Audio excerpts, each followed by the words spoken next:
नमस्कार। तो दोस्तों, स्वागत है आपका अभी तक की सबसे महत्वपूर्ण और बड़ी खबरों में। विदेशों से भारतीयों की वापसी के दूसरे फेज के तहत 7 दिन में 31 देशों से 149 फ्लाइट आएंगी। लेकिन सबसे पहले जानेंगे मोदी ने देश के नाम संबोधन में क्या कहा, और साथ ही में मैं आपको बताऊंगी सबसे अमीर मंदिर तिरुपति बालाजी के आर्थिक संकट के बारे में, और जेलों में बंद 50% कैदियों को अस्थायी तौर पर रिहा किया जाएगा, और जानेंगे महिला पत्रकार के सवाल पर क्यों भड़के ट्रंप। तो दोस्तों, आइए जानते हैं सभी खबरें विस्तार से।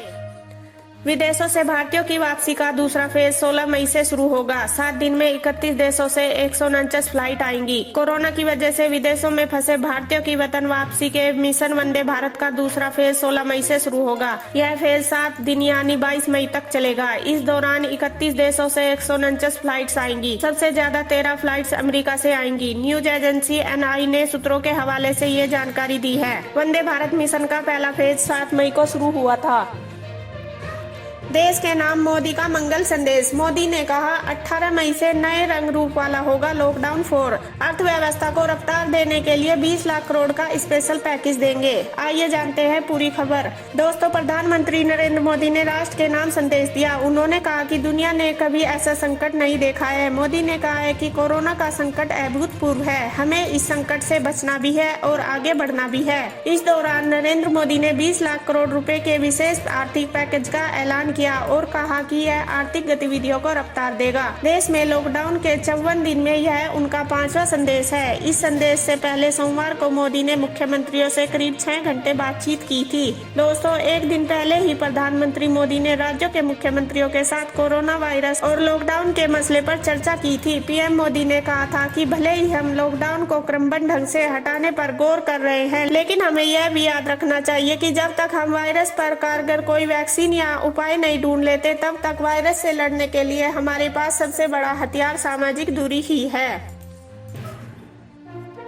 चीन ने भारत को सैनिकों की बैठक का न्योता नहीं दिया। फिर 9 दिन में 2 बार झड़प हुई। लीपू लेक पर नेपाल के ऐतराज के पीछे भी चीन हो सकता है। पूर्वी लद्दाख की पैंपोंग झील और सिक्किम सेक्टर की नाकुला सीमा, दोनों जगहों के बीच की दूरी 1000 किलोमीटर से भी ज्यादा है। दोनों ही इलाके भारत चीन के बीच के 3488 किलोमीटर लंबी लाइन ऑफ एक्चुअल कंट्रोल में आते हैं और ताजा सीमा विवाद की वजह से सुर्खियों में भी हैं। हालांकि इस बार भारत चीन के सैनिकों के बीच का मामला विवाद से आगे निकल कर आमने सामने के टकराव पर पहुंच चुका है। पैंगोंग झील और नाकुला में इसी महीने की शुरुआत में भारत चीन के सैनिकों के बीच झड़प हुई। सैनिकों ने एक दूसरे को घुसे मारे पथराव भी किया। इसमें 10 सैनिक घायल हो गए।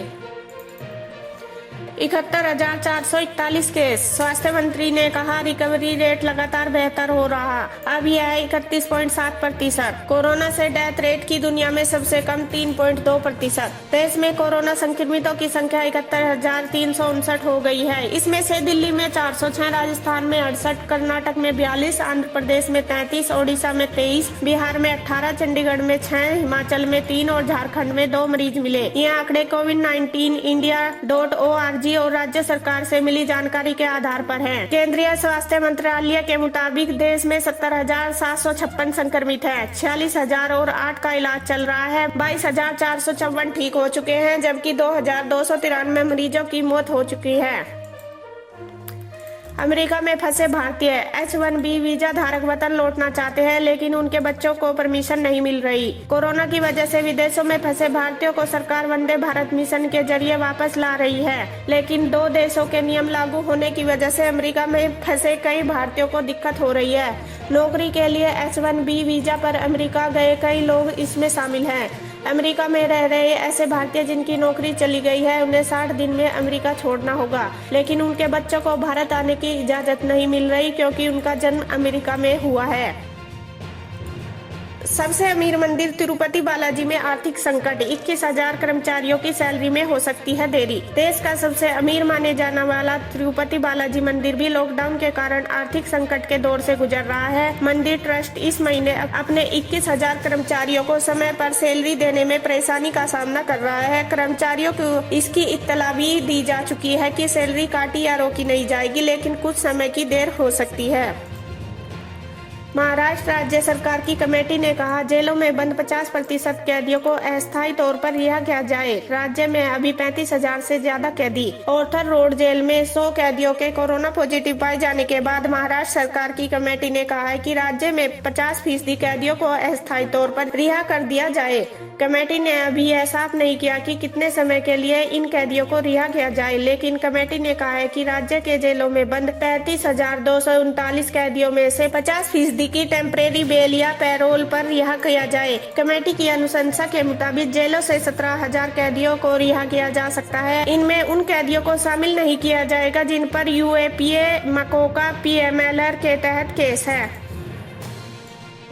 अफगान पुलिस का रिटायर्ड जनरल बख्तावर तालिबान में शामिल। कहा, अच्छा होगा अगर यहाँ इस्लामिक सरकार बने। अफगानिस्तान में फरार प्रांत के पूर्व पुलिस प्रमुख जनरल अब्दुल जलील बख्तावर अब तालिबान में शामिल हो गए हैं। इस वक्त वो इस आतंकी संगठन के सामने बड़े दुश्मनों में से एक थे। जलील के तालिबान का हिस्सा बनने के बाद कुछ फोटो और वीडियो वायरल हो रहे हैं। इनमें वो सिर पर पगड़ी और गले में मालाएं पहने नजर आते हैं। बख्तावर का इस आतंकी संगठन में शामिल होना हैरान करने वाला है। इसकी एक वजह यह है कि रिटायर होने के बावजूद वो निजी संगठन बनाकर तालिबान से लड़ रहे थे। अब तक 42.82 लाख संक्रमित। अमेरिका समेत 7 देशों के नेताओं ने चीन की जवाबदेही तय करने पर चर्चा की।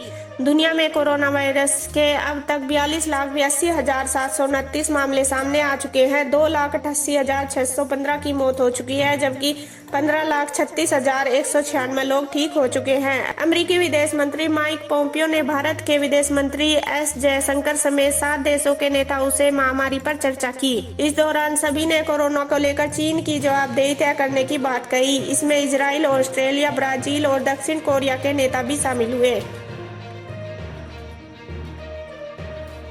अमेरिका व्हाइट हाउस में महिला पत्रकार के सवाल पर भड़के ट्रंप। कोरोना पर मीडिया ब्रीफिंग अचानक खत्म की।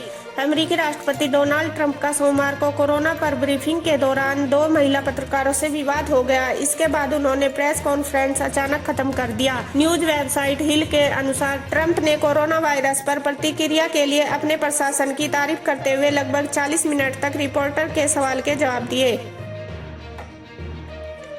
लखनऊ हाई कोर्ट के आदेश के बाद 59,000 सहायक शिक्षक भर्ती का रिजल्ट जारी। 1.46 लाख अभ्यर्थी पास, इनमें 97,000 BEd डिग्री धारक, शिक्षा मित्र सिर्फ 8,000। उत्तर प्रदेश बेसिक शिक्षा परिषद के 59,000 सहायक अध्यापक भर्ती परीक्षा का रिजल्ट जारी कर दिया है। 1,46,060 अभ्यर्थी पास हुए हैं।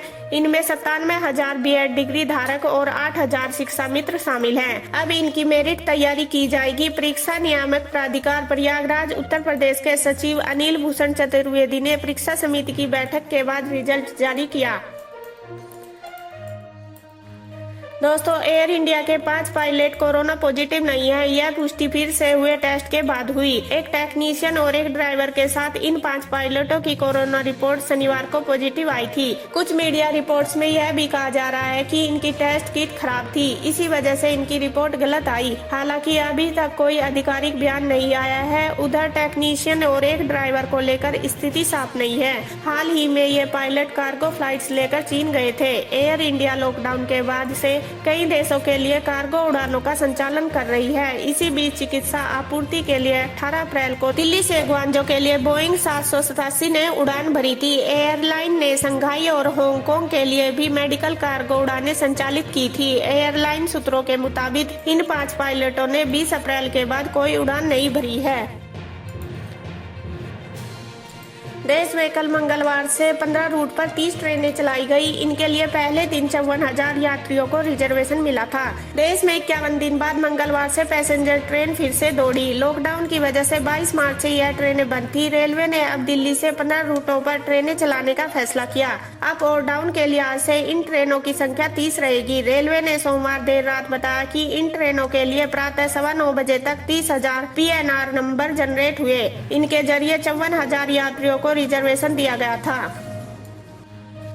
मुख्यमंत्री पहुंचे पूर्व CM अजीत जोगी का हाल जानने। ब्रेन एक्टिव करने के लिए डॉक्टर सुना रहे हैं जोगी को उनके पसंदीदा गाने। मंगलवार को मुख्यमंत्री भूपेश बघेल अजीत जोगी का हाल जानने अस्पताल पहुंचे। अमित जोगी ने उन्हें बताया कि डॉक्टर की निगरानी में इलाज जारी है। बाहर आकर मीडिया से मुख्यमंत्री ने कहा कि अजीत जोगी हमेशा मौत को मात देकर खतरे से बाहर निकले हैं। ईश्वर से प्रार्थना है कि उन्हें शक्ति दे और वे जल्द स्वस्थ हों। दरअसल करीब 70 घंटे से भी ज्यादा समय बीत जाने के बावजूद उनकी हालत में कुछ सुधार नहीं हुआ है। डॉक्टर अब उनको म्यूजिक थेरेपी दे रहे हैं, जिससे उनके मस्तिष्क की गतिविधियों को नेचुरल रूप से शुरू किया जा सके। अजीत जोगी को शनिवार को दिल का दौरा पड़ने के बाद अस्पताल में भर्ती कराया गया।